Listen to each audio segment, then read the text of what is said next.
அனைவருக்கும் தமிழ் குமரனின் பணிவான வணக்கங்கள்.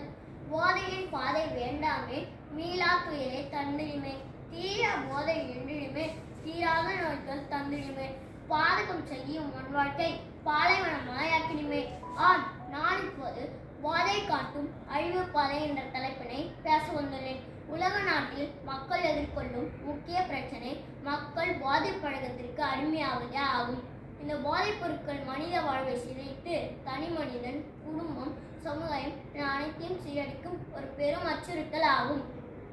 இளைய தலைமுறையிலே அதிகம் குறிவைத்து பரவும் இந்த போதை பழக்கம் நாட்டின் எதிர்காலத்திலே கேள்விக்குறியாக்கி வருகிறது. போதை போதை இது மரணத்தின் பாதை, போதை மரணத்தின் தரும் ஒரு மாய வலை என்ற வரிகளை கேட்ப போதைப் பொருட்கள் நம்ம அறியாமையே நம் வாழ்வில் சுரையாடும் மாய வலை. ஆரம்பத்தில் ஒரு சிறு ஆர்வம், பின் ஒரு பழக்கம், இறுதியில் அடிமைத்தனம். மதுபானம், புகையிலை, ஹெராயின், கஞ்சா போன்ற மனிதனை அழிக்க போதைப் பொருட்கள் பல. இவை நிரந்தரமான அழிவையுமே பரிசளிக்கிறது.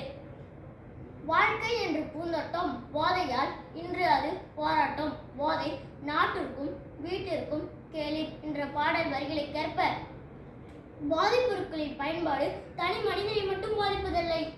இதன் விளைவுகள் குடும்பத்தையும் சமூகத்தையும் நாட்டையும் சீரழிக்கிறது. போதை பழக்கத்தால் இதய நோய்கள், நரம்பு மண்டல குறைபாடுகள் போன்ற உடல்நல பாதிப்புகளும், மனசோர்வு, பதட்டம் போன்ற மனநல பிரச்சனைகளும் ஏற்படும். மேலும் இவை திருட்டு, வன்முறை போன்ற குற்றச் செயல்களுக்கும், கல்வியின்மை, வேலையின்மை போன்ற குடும்ப பொருளாதார நெருக்கடிகளுக்கும் காரணமாகின்றது. ஒவ்வொரு ஆண்டும் ஜூன் மாதம் 26ஆம் தேதி சர்வதேச போதை ஒழிப்பு தினம் அனுசரிக்கப்படுகிறது.